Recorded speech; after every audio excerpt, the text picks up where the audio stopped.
Are we ready to go? Can you hear me okay? Yes, I can hear you, and we're ready to go. Very good. Great. So good morning. Hello, my name is Luz Molina Lopez, Chair of the California Board of Accountancies Committee on Professional Conduct. And I would like to call our meeting to order. Welcome. Please note that CBA members may view any committee meeting they do not sit on only as an observer and remain as an attendee until their scheduled committee meeting, at which time they will be moved to the participants panel.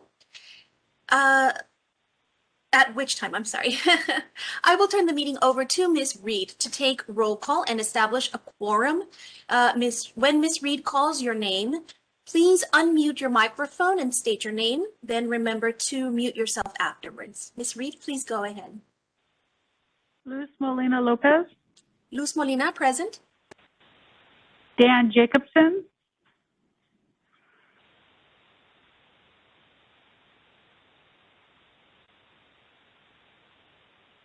Dan Jacobson.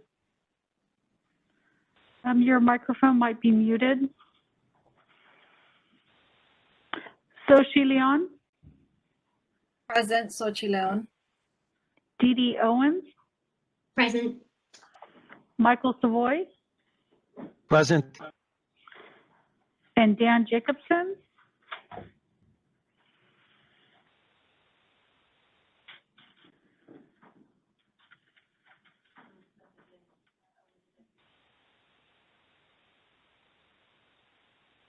The moderator, I apologize for interrupting. Dan Jacobson, if we can do a quick... Dan Jacobson, I am here, and the machine just keeps giving me different directions on how to unmute myself. I apologize.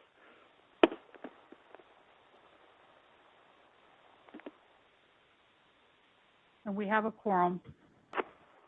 Thank you very much. I would like to thank CBA staff and the Solid team for their assistance in facilitating this virtual meeting. The CBA's mission is to protect consumers by ensuring only qualified licensees practice public accountancy in accordance with established professional standards. This mission is derived from the statutory requirement that protection of the public shall be the highest priority for the California Board of Accountancy in exercising its licensing, regulatory, and disciplinary functions. Whenever the protection of the public is inconsistent with other interests sought to be promoted, the protection of the public shall be paramount. Before we convene, please be advised that the meeting is being conducted consistent with the provisions of Governor Gavin Newsom's Executive Order N-08-21. Members of the public interested in participating in the meeting must join the WebEx meeting.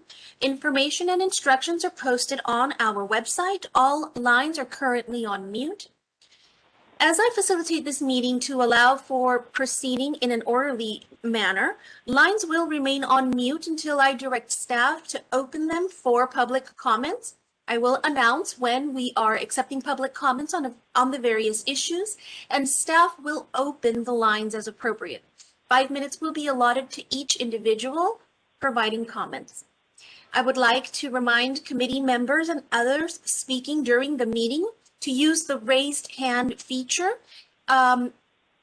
It's on the panelists, on the participants tab, sorry.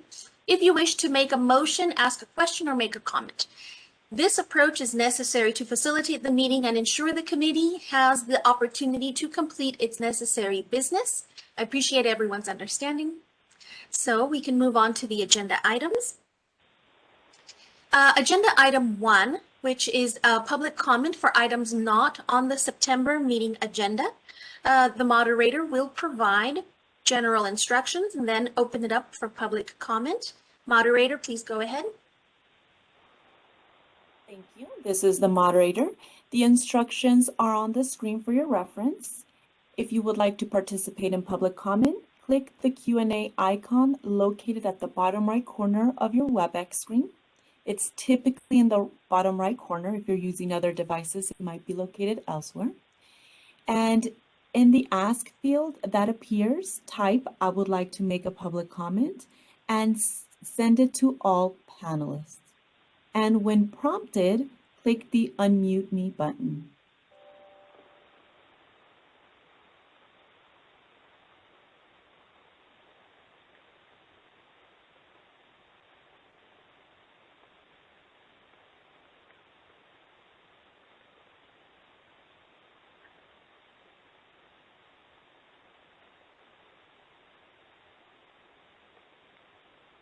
Committee Chair, no requests have been submitted. Would you like me to close the Q&A feature? Yes, please go ahead. Thank you. Agenda item 2 is approval of the minutes of our July 23rd, 2021 Committee on Professional Conduct meeting. If any member would like to make a motion to approve the minutes of the July 23rd, 2021 CPC meeting, please do so by using the raised hand feature, and I will call upon you to make a motion. Ms. Dee Owens? Yes, I make a motion to approve the minutes from the July 2021 meeting. Thank you. May I have a second? Ms. Sochi Leon? I second it. Thank you. Are there any questions from any of the committee members? Seeing none, I don't see hands raised. I will now turn it over to the moderator to see if any members of the public would like to make a comment. Moderator? Members of the public, the instructions are on the screen for your reference. If you would like to participate, click that Q&A icon and type "I would like to make a comment" in the Ask field and send it to all panelists.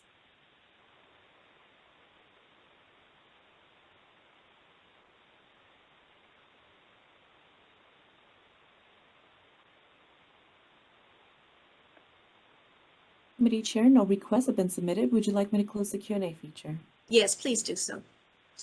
And I believe we are ready for a roll call vote. Ms. Reed, will you please proceed? Dan Jacobson, Yes.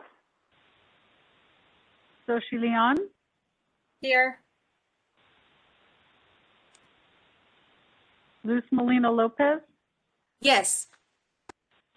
and Ms. Leon, was that a yes from you for the motion? Oh, yes. Apologize. Dee Owens Yeah. and Michael Savoy. Yes. The motion carries. Wonderful, thank you. It's still a little early. Agenda item number 3 is the discussion and possible action to initiate a rulemaking to Title 16, California Code of Regulation, Code 41, Firm Responsibilities, and Section 50.1, Client Notification regarding accounting firms providing attest services with ownership comprised solely of certified public accountants who have not completed an attest experience requirement. Mr. Franzella, would you please begin your presentation on this agenda item for us? Thank you, and yes, good morning, members. I am Dominic Franzella, and I am the CBA's Chief of Enforcement. This agenda item is provided so that the CBA may consider taking action to amend California Code of Regulations Title 16, or we'll just refer to it as Cba Regulations Section 41 and 50.1, to address select accounting firms that provide attest services when the ownership is comprised solely of certified public accountants who have not completed the attest experience requirement. The CBA is being asked to review and approve the proposed language for CBA Regulations Section 41 and 50.1, found in attachments 1 and 2 respectively, and direct staff to initiate the rulemaking process. In your materials on this item, on the top of page 2, members will see the CPC previously considered the overall topic in January of last year. And at that time, the CBA adopted the CPC's recommendation regarding 4 policy changes related to accounting firms that provide attest services when the ownership is comprised solely of CPAs who have not completed the attest experience requirement. Item 1 on the list focuses on changes to peer review notifications. Item 2 on the list focuses on increased notification requirements to potential attest clients. And items 3 and 4 on the list focus on enforcement-related aspects. The item before the members today seeks to begin addressing items 1 and 2. After discussion, staff have determined these items can be addressed via the rulemaking process, whereas items 3 and 4 will require statutory changes, and staff continue to work on how best to develop and draft language to be added to the Accountancy Act. Staff will bring back items 3 and 4 at a later date for members' consideration. So the first change staff have noted in the materials would be the Cba Regulations Section 41, with the specific language noted in Attachment 1. In this change, where the ownership of the accounting firm is comprised solely of licensees who are not authorized to sign attest reports on attesting engagements, the accounting firm shall provide written notice to the peer reviewer or peer review team that the accounting firm has no owner authorized to sign reports on attest engagements. This notification would be required prior to the commencement of the peer review. The second change would be the Cba Regulations Section 50.1 and the client notification requirement with the specific language noted in Attachment 2. Presently, Section 50.1 requires notification to the client or potential client regarding the fact that the owners of the accounting firm are not authorized to sign reports on attest engagements, with accounting firms needing to comply with this prior to engaging in these services. Presently, accounting firms can accomplish this notification one of two ways: through written notification signed and dated by the client or prospective client and retained in the client's records, which states that the client or the prospective client understands that no owners are authorized to sign reports on attest engagements, or by posting a written notice on the accounting firm's website disclosing the owner's names and whether each is authorized to sign reports on attest engagements. Staff's proposed amendment to Cba Regulations Section 50.1 would require accounting firms to provide attest services, but do not have any owners authorized to sign reports on attest engagements to provide a notification to the client of the name and the license number of the CPA the firm is authorized to sign the attest reports on behalf of the accounting firm. And the proposed amendment also removes the website posting notification method, ensuring that consumers receive a more direct notification. So at this time, staff recommend that the CBA make a motion to approve the regulatory text in CBA Regulations Section 40.1 and Section 41 and Section 50.1. Direct staff to submit the text to the Director of the Department of Consumer Affairs and the Business Consumer Services and Housing Agency for review. And if no adverse comments are received, authorize the executive officer to take all steps necessary to initiate the rulemaking process, make any non-substantive changes to the package, and set the matter for hearing if one is requested. At this time, I'd like to turn discussion back over to the chair, and I'll do my best to answer any members' questions. Thank you very much, Mr. Franzella. Members, let's have a discussion about this. Would any member like to raise their hand to begin the discussion, offer support for the regulatory language that is being proposed? Ms. Dee Dee Owens?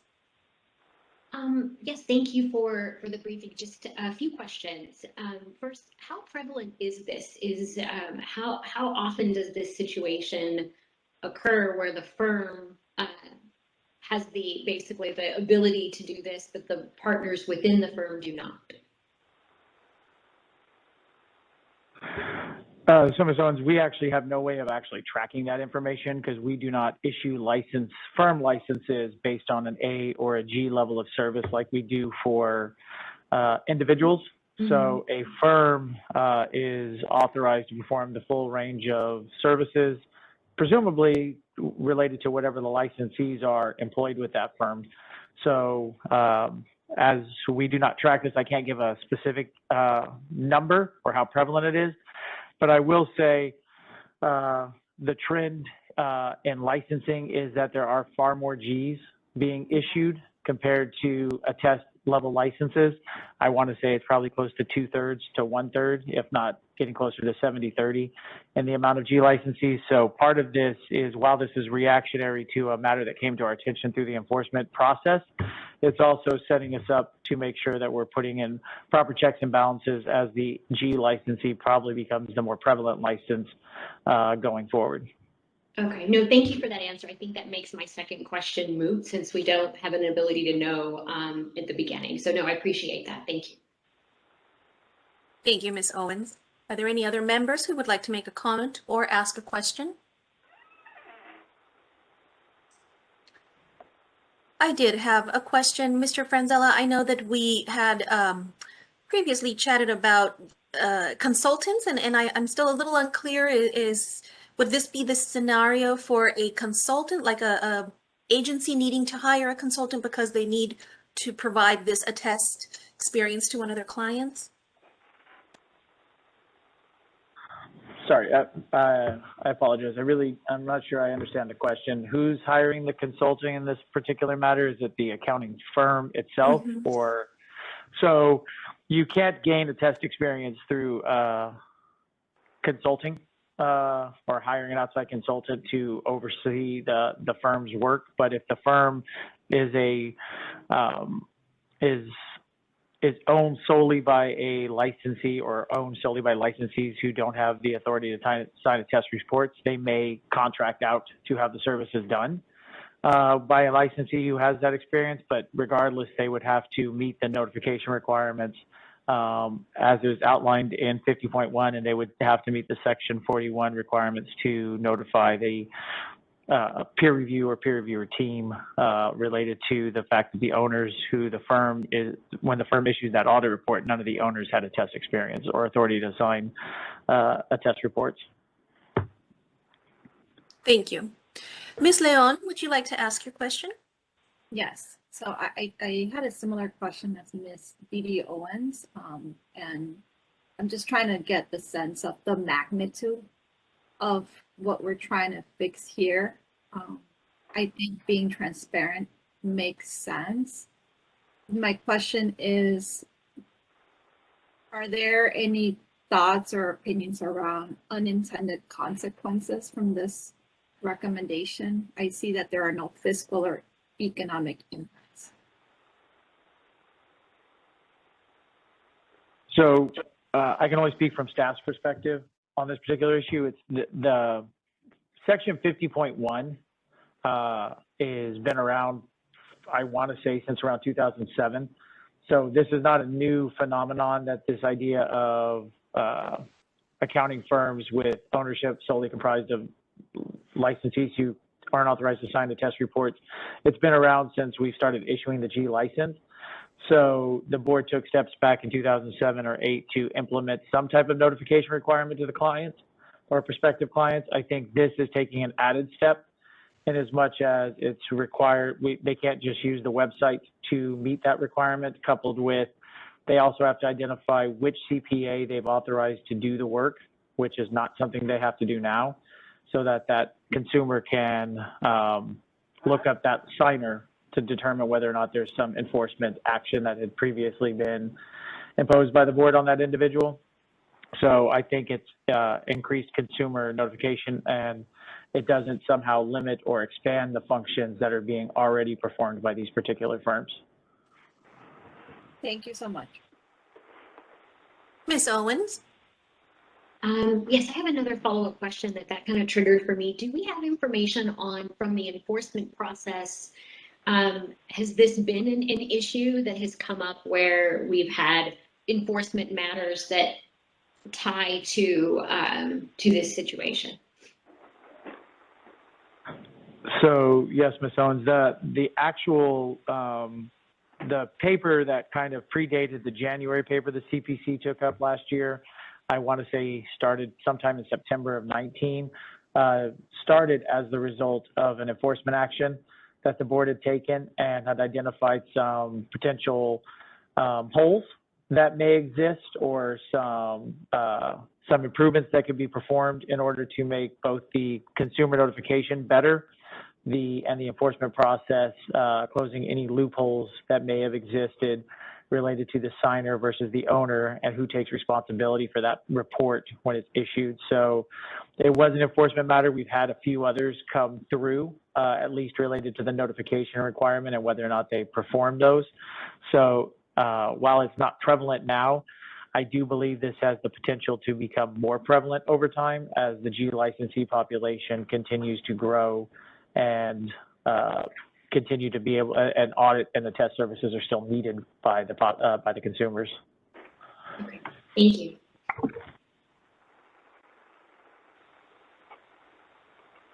Members, any other questions or comments regarding this item? Or if we're ready to proceed to a motion, I would be entertaining that now. Ms. Owens? I move to adopt the motion. Thank you. So this will be to accept the proposed language by the CBA regulations, for the CBA regulations cited earlier, and direct staff to initiate a rulemaking process. Ms. Leon? I second the motion. Thank you very much. Are there any other questions from members of the committee? Moderator, we could also, I'm sorry, Ms. Leon, did you have another question?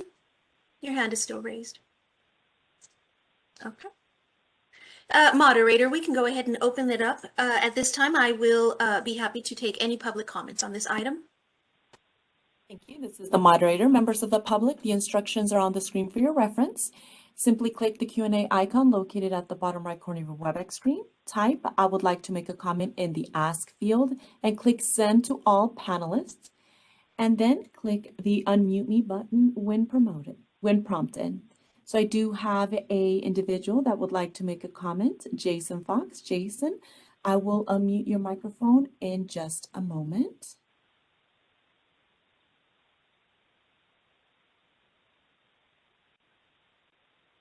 And I apologize, committee chair. Was there a time limit to public comment? I'm sorry, I don't know if there is a time limit. Okay. Would staff be able to chime in on that?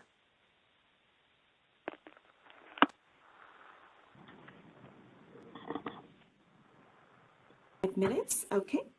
Thank you for confirming that's 5 minutes.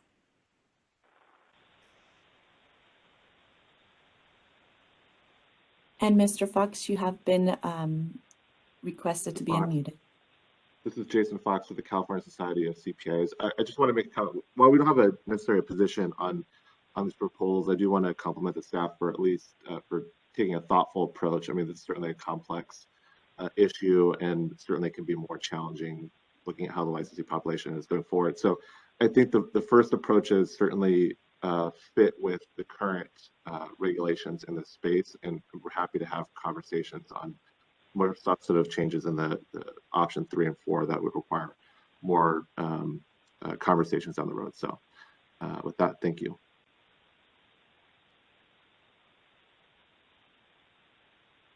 Committee chair, no further requests have been submitted. Would you like me to close the Q&A feature? Yes, please do. Thank you. Thank you very much, moderator. So I believe we're ready for a roll call vote unless there are any other questions or comments. Seeing none, we can proceed to the vote. Ms. Reed? Dan Jacobson, Yes. Soshi Leon, Yes. Luz Molina Lopez, Yes. Dee Dee Owens, Yes. and Michael Savoy. Yes. The motion carries. Thank you very much, moderator.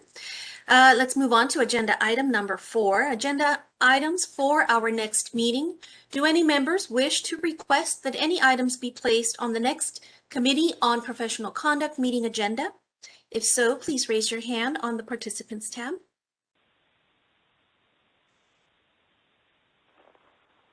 Seeing that there are none, I believe we're ready to adjourn. So I will go ahead and adjourn this meeting. Thank you.